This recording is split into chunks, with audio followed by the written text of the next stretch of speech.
খালেদা জিয়ার দ্বিতীয় ছেলের নাম কি?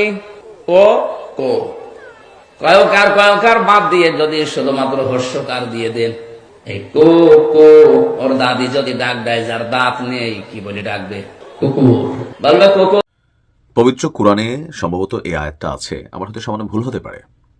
একজন মানুষ তার সারা জীবনে যে সকল ঝামেলার মধ্যে পড়ে, বিপদে পড়ে, তার প্রধান কারণ হচ্ছে তার জিহ্বা এবং তার হাতের অপব্যবহার। অর্থাৎ আমি যখন কথা বলছি এই জিহ্বা দিয়ে, অনেক মানুষের কাছে আমি ভালোবাসা পাচ্ছি, অনেকের কাছে অপছন্দ হচ্ছে। আবার এই হাত মানে আমার শরীরের শক্তিকে আমি চাইলে ভালো কাজেও লাগাইতে পারি, অন্যায় অত্যাচার জুলুমের কাজেও লাগাইতে পারি। এরপর যখন মানুষ বিপদে পড়ে তখন সে ভুলে যায় এগুলো তারই কৃতকর্মের ফল। আল্লাহ তো মানুষকে ক্ষমা করে দেয়। স্লিপ অফ টাং এই মুহূর্তে যিনি সম্রাট, বরাবরই বলি, দেখেন জামাত ইসলামের মধ্যে হাজার হাজার কোয়ালিফাইড ক্যারেক্টার আছে, কিন্তু আমির হামজা একটা বিতর্কিত ক্যারেক্টার। অনেকে আমার উপরে রাগ হন, কিন্তু আমি বরাবরই বলে আসছি যতগুলা ওয়াজি আছে বাংলাদেশে, এর মধ্যে সবচেয়ে বিতর্কিত যেই ক্যারেক্টার, তিনি তার বক্তব্য দিয়া, তার আচরণ দিয়া, তার কর্ম দিয়া মানুষের কাছে, জামাত ভিত্তিক জনগণের কাছে ভালোবাসা অর্জন করলেও সচেতন মানুষ তাকে খুব বেশি পছন্দ করে না।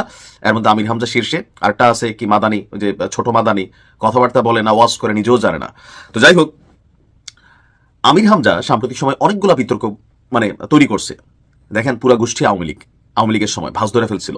তখন বিএনপির যিনি চেয়ারম্যান ছিলেন, অর্থাৎ বেগম খালেদা জিয়ার কনিষ্ঠ পুত্র আরাফাত রহমান কোকোকে নিয়ে যে পরিমাণ জঘন্যমূলক একটা বক্তব্য তিনি দিয়েছেন, এখন এটাকে স্লিপ অফ টাং বললে হবে না, রসাইয়া যেভাবে মানুষ সম্পর্কে তিনি কুমন্তব্য করেন, এটা ক্ষমার অযোগ্য অপরাধ অনেকে মনে করছেন। তবে আমি মনে করি তিনি যেহেতু দুঃখ প্রকাশ করেছেন, এটা মাফ করে দেওয়া যেতে পারে। এটাতে বিএনপির জন্য মহত্বের পরিচয় দেওয়া হবে। তবে সমর্থকরা যারা আছে তারা মাফ করার পক্ষে না। এখন আমির হামজা কি নতুন কোনো কৌশল নিচ্ছেন? আমার মনে হয় যে তিনি ফেসবুকে স্ট্যাটাস না দিয়া ওনার থানায় গিয়ে একটা জিডি করা দরকার ছিল, কারণ ফেসবুক তো আমরা গিয়ে বাঁচাবো না, বাঁচাবে আইন শৃঙ্খলা বাহিনী, পুলিশ। হঠাৎ করে একটা স্ট্যাটাস দিয়েছেন যে একটু জানিয়ে রাখি, গতকাল থেকে বিভিন্ন মাধ্যমে আমাকে হত্যার হুমকি দেওয়া হচ্ছে, আমি যেন মৃত্যুর জন্য প্রস্তুত থাকি, আর আমি মৃত্যুর জন্য সবসময় প্রস্তুত ইনশাল্লাহ। আপনাদের কাছে অনুরোধ, আমার অনুপস্থিতিতে কুষ্টিয়াতে যে ইনসাফ কায়েমের লড়াই আমরা শুরু করেছি সেটা প্রতিষ্ঠিত কইরেন এবং আমার 3 শিশুকন্যাকে একটু দেখে রাখেন। আমির হামজা অনেকটা হাদিস স্টাইলে হয়েছে।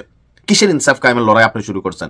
আপনি তো ভাই শুনেন, এইসব কথা জামাতের হয়তো যারা পাগলা ভক্ত তারা খাবে, বোঝা উচিত। বিএনপিও এমন এমন কর্মকাণ্ড করে যে মানুষকে মাঝে মাঝে বোকা ভাবে। আওয়ামী লীগ তো করতে করতে ধ্বংসই হয়েছে।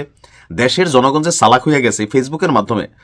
আগে আমাদের মায়েরা বোনেরা ভোট দিত, জামাইয়ের জায়গায় তো কোনটা দিতাম, কিন্তু এখন আমার এই নিউজ যে দেখে 27% অডিয়েন্স হচ্ছে আমার মহিলা, অর্থাৎ 27% নারী। আমার একটা ভিডিও যদি 1 লক্ষ ভিউ হয়, সেখানে 27,000 মানুষ দেখে। যদি 10 লাখ ভিউ হয়, 2,70,000 মানুষ দেখে। যদি 20 লক্ষ ভিউ হয়, 5,40,000 নারী আমার অডিয়েন্স। আপনার বুঝতে হবে মানুষ এখন সচেতন, মা বোনেরাও সচেতন। তবে দলকানা দলভক্ত যারা, আমরা এইসব কথায় ভিজি, কিন্তু সচেতন মানুষ ভিজে না। আপনাকে যদি এই ধরনের কোনো ঘটনার আশ্বাস ইঙ্গিত দেওয়া হয়, আপনার উচিত নিকটস্থ থানায় এটা নিয়ে জিডি করা। যদি ফেসবুকের মাধ্যমে দেওয়া হয়, ভাই এটা তো খুঁজে বের করা সম্ভব, তাই না? কে কোথায় থেকে ফেক আইডি দিচ্ছে, তো আপনি পুলিশের কাছে যান। ফেসবুকে এগুলো লেখা মানুষের অনুভূতি কামানোর হয়তো চেষ্টা করতে পারেন, আবার ঘটনা সত্যিও হতে পারে। সো সচেতনতার হিসাবে আপনার উচিত পুলিশের সাহায্য নেওয়া।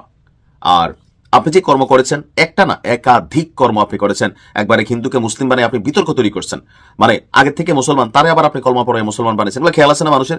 তো ভাই মানুষের কাছে এগুলো বাটপাইয়ের অ্যাক্টিভিটিস মনে হয়। আমি বরাবরই বলে আসছি জামাতের সাথে আমার কোনো অ্যালার্জি নেই, বরঞ্চ অনেকের আমার জামাতি মনে করেন, কিন্তু জামাতের একটা রং চয়েস হয়েছে এই আমির হামজা। গতকালকে দেখেন একজন মানুষ মরেই গেল এই হামজার ঘটনা নিয়ে প্রতিবাদ করতে গিয়ে, তাই না? তো আমির হামজা আমার মনে হয় উনি সরি বলেছেন।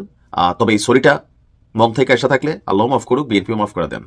আর যে কোনো মানুষ একটা ভুল করতেই পারে, এর জন্য তাকে মাইরা ফেলবেন, এই করবেন, ওই করবেন। যারা এই ধরনের মেন্টালিটিতে থাকেন, এই দেশে কখনোই পজিটিভ কোনো কিছু তৈরি হবে না।